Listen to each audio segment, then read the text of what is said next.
Il était une fois un lutin qui s'appelait Damien. Ce lutin vagabondait dans la forêt des Charmes, à Britannia, à l'ouest de l'Orienta. Celui-ci n'était pas plus grand qu'un enfant de 6 ans.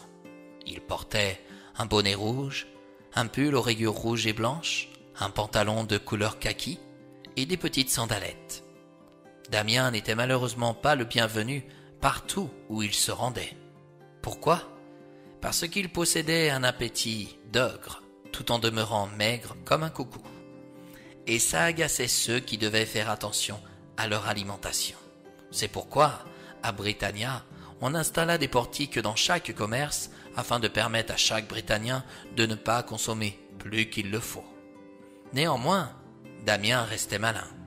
Un beau jour, notre cher ami, le lutin, tomba sur un chapeau magique. Toute personne qui osait couvrir sa tête de ce chapeau devenait immédiatement invisible. Trop content de sa trouvaille, Damien en profita au maximum. En mettant son chapeau, il se glissait dans les caves ou dans les réserves de nourriture des Britanniens. Étant totalement invisible, Damien ne manquait pas de faim. Tous les jours, il festoyait en toute tranquillité. Mais sa visite mettait dans l'embarras les réserves des pauvres Britanniens. Oui, Damien mettait beaucoup de désordre. Toutefois, la magie du chapeau avait une limite. Damien la découvrit rapidement. Si les ménagères inscrivaient un triskel sur chaque aliment, il lui était impossible d'y toucher. Un beau jour, un petit garçon vivant dans le village de Camorra aperçut Damien. Pourtant, celui-ci avait vêtu son chapeau magique. Comment était-ce possible ? Ce petit garçon avait le don de clairvoyance. Et cette faculté lui permettait d'agir comme un garçon d'une vingtaine d'années alors qu'il n'avait que 7 ans. Son papa se mariait aujourd'hui. Un grand festin était prévu. Le petit garçon avait entendu parler de la légende d'un lutin plutôt gourmand qui agissait beaucoup du côté de l'Orienta. À ce que l'on disait, il effectuait de nombreux dégâts dans les victuailles que les gens gardaient précieusement pour plus tard. Bien que Damien fût invisible aux yeux des Camoriens, le petit garçon surveillait quand même tous ses faits et gestes. Quand soudain, on entendit une charrette arriver dans le village. C'était le curé de l'Orienta qui venait officialiser l'union des deux jeunes époux. La cérémonie se passa, puis les mariés filèrent dans une salle où de délicieux mets les attendaient. Un orchestre s'installa et étrangement, des choses peu ordinaires eurent lieu durant le repas. Les serveurs qui venaient de déposer les plats sur la table des mariés les virent engloutis au bout de quelques minutes. Il était évident que c'était Damien qui s'était incrusté près de la table des jeunes amoureux. Ils profitaient de la riche nourriture qui était destinée à leur égard.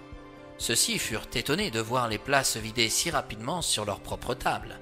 Ils entendirent même des invités affirmer « Par tous les saints-pères de Britanor, les jeunes mariés ont dû jeûner toute la semaine. Regardez à quelle vitesse ils ont dévoré leurs plats. » Le petit garçon qui a entendu la remarque ne put s'empêcher de sourire. Au pied de la table, il découvrit Damien, le lutin, qui se remplissait avec bonheur la panse. Il alla voir son papa et déclara « Papa, as-tu entendu parler d'une légende qui se nomme le lutin gourmand ?»« Oui, il paraît qu'il fait de nombreux dégâts à l'Orienta. »« En ce moment, c'est plutôt ici qu'il en fait. »« Comment ? Ce chenapan est là ?»« Du calme, papa. Je connais un moyen pour qu'il puisse se montrer de lui-même. »« Lequel ? » Dans le creux de son oreille, le petit garçon émit son idée à son papa. Il était préférable d'user d'astuce avec ce genre de créature. Les invités n'avaient pas enlevé leur chapeau à table.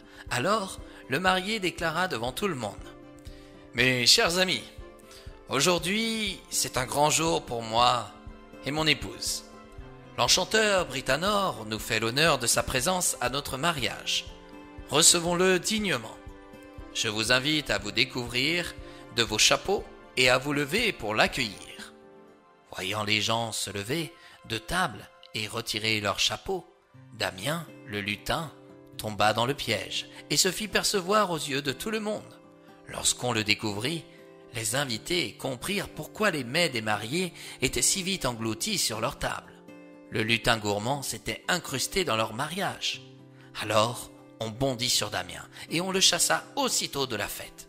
Or, celle qui avait préparé tous les repas, rattrapa le lutin. Elle tenait dans ses mains une marmite de purée.